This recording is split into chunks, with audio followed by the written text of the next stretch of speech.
అందరికీ నమస్కారం అండి. నిన్న పవన్ కళ్యాణ్ ఉన్మాద స్పీచ్ చూస్తుంటే అతను అసలు రాజకీయాలకు అతను పనికొస్తాడా పనికిరాడా అనిపిస్తా ఉంది.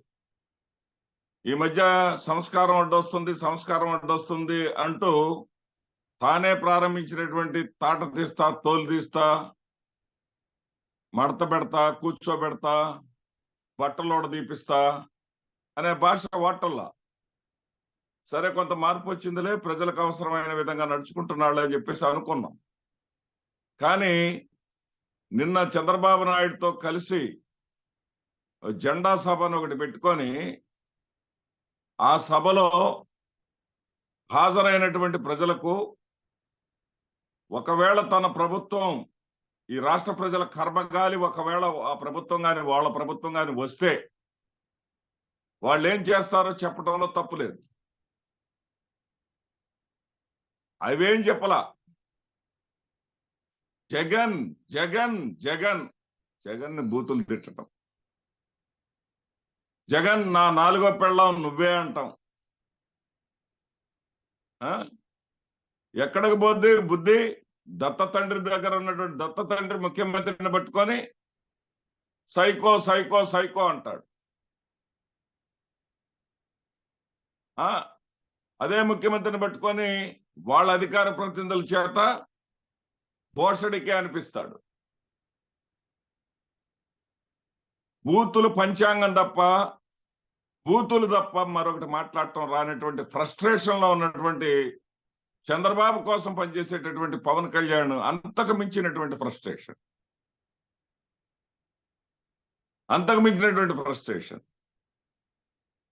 అరే, మీరు ఏం చేస్తారు? మీరు ప్రజల్లోకి వస్తే, మీరు గెలిస్తే ఏం చేస్తారు? ప్రజలకు ఏం చేస్తారు అనేటటువంటి విషయాన్ని మాట్లాడటం కానీ, చేతనైనటువంటి పరిస్థితి కానీ, మీ దగ్గర సబ్జెక్ట్ కానీ, మీ దగ్గర ఒక ప్రణాళిక కానీ, ప్రజలకు ఏం చేయబోతున్నాము, ఏం చేస్తామనేటటువంటి ఆలోచనలు కానీ మీ దగ్గర లేవు.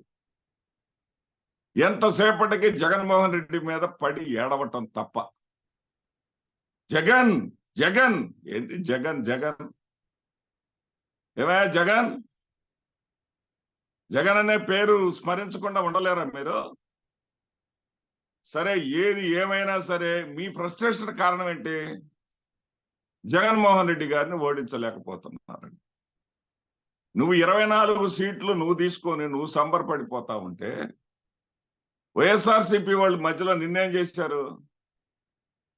నీ స్థాయి 24 సీట్లని నువ్వు ఒప్పుకున్న స్థాయిని వైఎస్ఆర్సీపీ వాళ్ళు చెప్తున్నారు. తప్పేంటి దాంట్లో?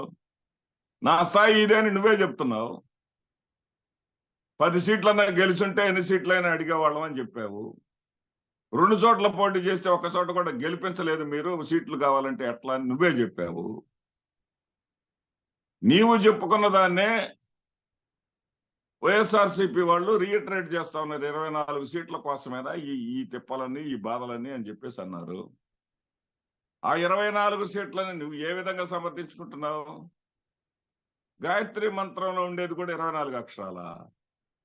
అదే నీ జ్ఞానం? గాయత్రి మంత్రంలో 24 అక్షరాలు ఉంటాయా? అదే నీ యొక్క సర్దుబాటు, వెసులుబాట? రోజుకుండేది కూడా 24 గంటలేగా, దాన్ని కూడా సరి చేసుకోవచ్చుగా.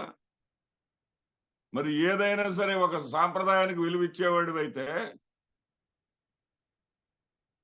గాయత్రి మంత్రంలో ఉండేటువంటి ఆ మంత్రోచ్చారణలో ఉన్నటువంటి 24 అక్షరాలనే సాంప్రదాయంగా తీసుకునేవాడు అయితే పెళ్లిళ్ళ విషయంలో సాంప్రదాయాన్ని ఎందుకు పాటించాలా నువ్వు? మళ్ళీ ఇంకొక మాట అన్నావు ఏంటంటే, నేను ప్రేమించిన పవన్ కళ్యాణ్ చచ్చేదాకా ప్రేమిస్తాడు, పగబట్టిన ఎదుటివాడు చచ్చేదాకా పగబట్టే ఉంటాడని చెప్పావు. ఏదయ్యా నీ ప్రేమ? నిన్ను నమ్మి నీ చేత తాళి కట్టించుకున్న వాళ్ళని మధ్యలో ఎందుకు వదిలేసా? వదిలించుకోవడానికి నువ్వు చెప్పిన కోర్టులో నువ్వు వేసినటువంటి అఫిడవిట్ లో నువ్వు చెప్పినటువంటి మాటలేంటి? అసలు ఆ బిడ్డే నీకు పుట్టలేదన్నావు. ఇంటికి వస్తే నీ పెళ్ళాం నిన్ను కొడతందని చెప్పి అఫిడవిట్ లో రాసుకున్నావు. ఏమి ఏమి నీతులు నువ్వు మాట్లాడేది? ఏం మాట్లాడతావు అంటే నిన్ను ఎండగట్టట్లేదు, నీ జోలి రావట్లేదు, ఎప్పుడో ఒక మాట అని వదిలేశారులేనే.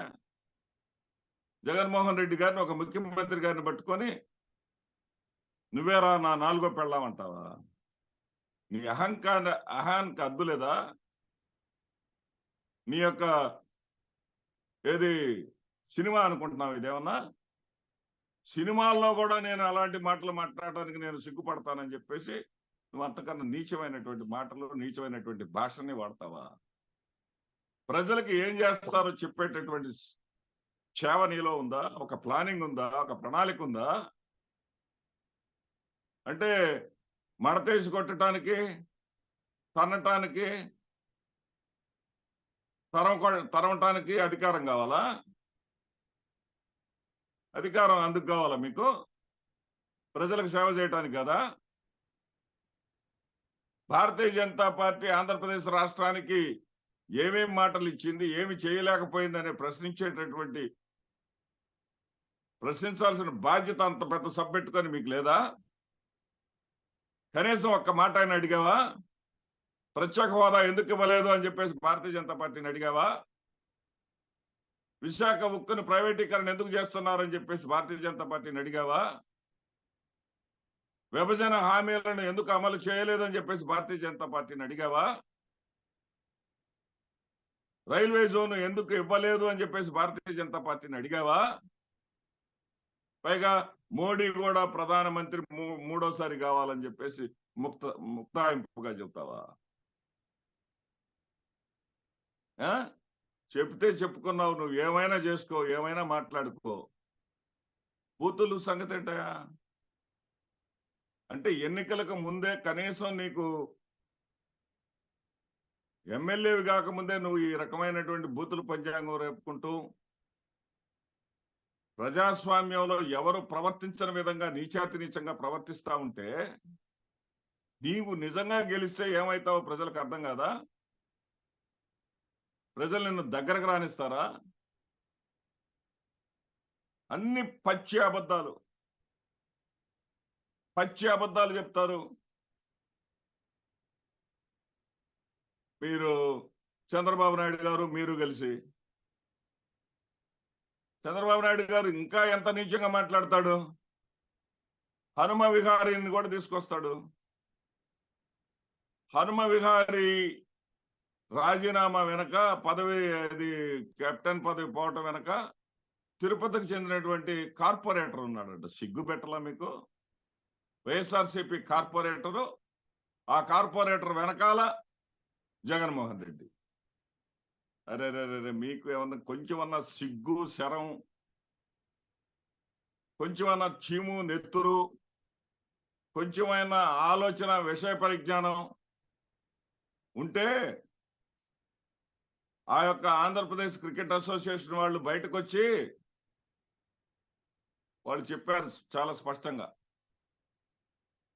సోదరి ఇతని కోరిక మేరకు, హనుమ విహారీ కోరిక మేరకు నేను ఇతర రాష్ట్రాల్లో ఆడుకోవాలి, నాకు పర్మిషన్ ఇవ్వండి, నన్ను కెప్టెన్ గా బాధ్యతలు తొలగించండి నేను అడిగితే అతని కోరిక మేరకు తొలగించామని చెప్పేసి చౌదరి గారు వచ్చేసి వివరణ ఇచ్చారు. చంద్రబాబు నాయుడు గారి సామాజిక వర్గానికి చెందిన వ్యక్తి అతన్ని తొలగించింది. అతను తొలగించింది కూడా ఇతని కోరిక మేరకు తొలగించాడు. దాన్ని కూడా రాజకీయంగా వాడుకునేటటువంటి సిగ్గులేనటువంటి పనులు మీరు చేస్తా జగన్మోహన్ రెడ్డి గారికి ప్రజల్లో ఉన్నటువంటి స్థానాన్ని కదిలించలేక మీరు తిప్పలు పడతా జగన్మోహన్ రెడ్డి గారికి 4గో పెళ్ళామంటావా? కనీసం నీవు ఎక్కడ కూడా గెలవలేనటువంటి స్థితి, నీ ఫ్రస్ట్రేషన్ దీంట్లో కనపడతా ఉంది. ఒక్క సీటుకే రేత్రి లాగులు నడుపుకుంటూ రోడ్లు వేశారని చెప్తావా? నువ్వు పోటీ చేయకుండా 102 సీట్లు అప్పచెప్పినటువంటి చంద్రబాబు నాయుడుకి 23 సీట్లకు ఎందుకు పరిమితం చేశారో కనీసం వెనక తిరిగి ఆలోచించుకున్నావా? ఉద్దానం సమస్యను చూపించారు తప్ప ఉద్దానంలో సమస్యను పరిష్కరించినటువంటి జగన్మోహన్ రెడ్డిని ప్రజలు ఏమన్నా మర్చిపోతారా, లేకపోతే అవగాహన లేకుండా ఉంటారా? ఏ రకంగా మీరు మాట్లాడతారు? మీ తెలుగుదేశం పార్టీ వాళ్ళైతేనేమో పునీతులను, వైసీపీ వాళ్ళైతేనేమో గొండాల. హద్దు తెచ్చుకోండి, అదుపులో పెట్టుకోండి నోరుని. ఇది బూతుల పంచాంగం కాదు, ఇది వీధి పంచాయతీ కాదు, రోడ్ల మీద కొట్లాట కాదు. ప్రజల మనసులు గెలవటం నేర్చుకోండి, ప్రజల మనసులు గెలవటం నేర్చుకోండి. నీ నోటి వెంట వస్తే పెళ్ళామనే మాట అది వేదం. అదే మాట పెళ్ళామనేటటువంటి మాట జగన్మోహన్ రెడ్డి గారు నోటి వెంట వస్తే అది బూత్ అయిపోద్దా? ఏం మాటయా? ఏం భాష మాట్లాడుతున్నావు నువ్వు? ఏంటి నువ్వు చేసేది? నువ్వు పొడిచేదేంటి? ఒక్క సీటు లేని నీవు 24 సీట్లు పోటీ చేస్తాననేటటువంటి చెప్పుకునేటటువంటి నీవే విర్రవీగుతుంటే 151 సీట్లు ఉన్నటువంటి వీళ్ళెంత విర్రవీగాలి? వీళ్ళు ఏ రోజైనా విర్రవీగారా? వీళ్ళు ఏం చెప్తున్నారు? పేదవాడు గెలవాలంటే, పేదవాడు నిలబడాలంటే మళ్ళీ మమ్మల్ని గెలిపించండి అంటున్నారు. బడులు నడవాలంటే మమ్మల్ని గెలిపించండి అంటున్నారు. గుడులు నిలవాలంటే మమ్మల్ని గెలిపించండి అంటున్నారు. ఫ్యామిలీ డాక్టర్ ఇంటికి రావాలంటే మమ్మల్ని గెలిపించండి అంటున్నారు. పరిశ్రమలు ఇబ్బడి ముబ్బడిగా వస్తున్నటువంటి పరిశ్రమలు కొనసాగాలంటే మమ్మల్ని గెలిపించండి అంటున్నారు.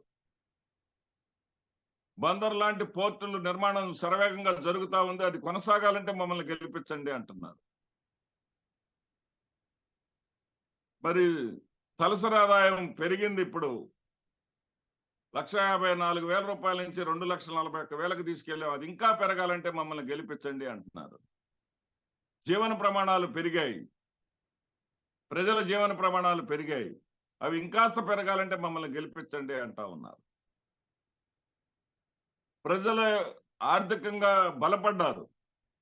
బ్యాంకుల్లో 88,000 కోట్ల రూపాయలు జగన్మోహన్ రెడ్డి గారు ముఖ్యమంత్రి అయినటువంటి ఈ 4.5 సంవత్సరాల కాలంలో అదనంగా డిపాజిట్లు జరిగాయి. ఇంకాస్త ప్రజలు సంపన్నులు కావాలంటే జగన్మోహన్ రెడ్డి గారిని మళ్ళీ గెలిపించమని అడుగుతా ఉన్నారు. అలాంటి సిద్ధాంతపరంగా అడిగేటటువంటి దమ్ము, ధైర్యం మీకుందా? ఫ్రస్ట్రేషన్. పొత్తు గెలవాలి, జగన్ పోవాలి. మీరు అనుకుంటే సరిపోద్దా?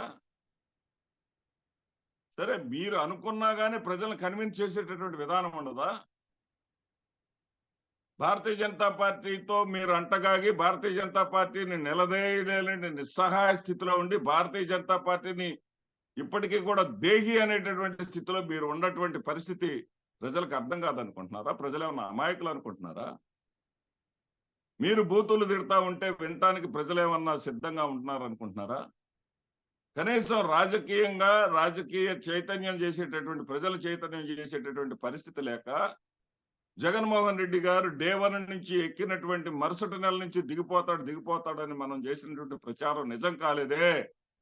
జగన్మోహన్ రెడ్డి గారు మరి విజయం సాధించాడే, జగన్మోహన్ రెడ్డి గారు 5 ఏళ్లు కొనసాగాడు అనేటటువంటి బాధతోటి, దుగ్ధతోటి మీరు ఫ్రస్ట్రేషన్ వ్యక్తం చేసినందువల్ల ప్రయోజనం శూన్యం. ఈసారి మీకు నువ్వు చంద్రబాబు నాయుడు కలిసినా గానీ కనీసం విపక్ష స్థానం కూడా మీకు రాదు అనడానికి లేటెస్ట్ గా వచ్చినటువంటి జీ న్యూస్ వాళ్ళు చేసినటువంటి సర్వే. జీ న్యూస్ వాళ్ళు చాలా స్పష్టంగా చెప్పారు సర్వేలో. ఏమని చెప్పారు? చాలా క్లియర్ గా వైఎస్ఆర్సీపీకి 125 నుంచి 133 స్థానాలు రాబోతున్నాయని, 19 పార్లమెంటు స్థానాలను వైఎస్ఆర్సీపీ గెలుచుకుంటుందని చెప్పారు. మీ ఇద్దరు కలిసిన తర్వాత చేసిన సర్వే అది. మీ ఇద్దరు కలిసిన తర్వాత చేసిన ఫిబ్రవరి మాసంలో చేసినటువంటి సర్వే. వాస్తవాలు ఎలా ఉంటే మీ యొక్క ఫ్రస్ట్రేషన్ వల్ల ప్రజలు ఇంకాస్త మిమ్మల్ని అసహ్యించుకుంటారు తప్ప మీకు వనగూడే ప్రయోజనం శూన్యం. పవన్ కళ్యాణ్, ముందు భాష నేర్చుకో. ఏం ఇరగదీస్తా, పొడుస్తా, తంతా అంటే ఏం బలవంతుడివి నువ్వు? జగన్మోహన్ రెడ్డి గారి ముందు నువ్వెంత? జగన్మోహన్ రెడ్డి గారును నువ్వు కుస్తీ పోటీలు చేసుకొని చూద్దాం. తోపు దోస్తే పడిపోతావు, పెద్ద ఏదో బుచ్చట్లు చెప్తావు, కబుర్లు చెప్తావు. ఒక్కసారి కొంచెం ప్రజాస్వామ్యయుతంగా భాష మాట్లాడటం నేర్చుకో ముందు. నమస్తే.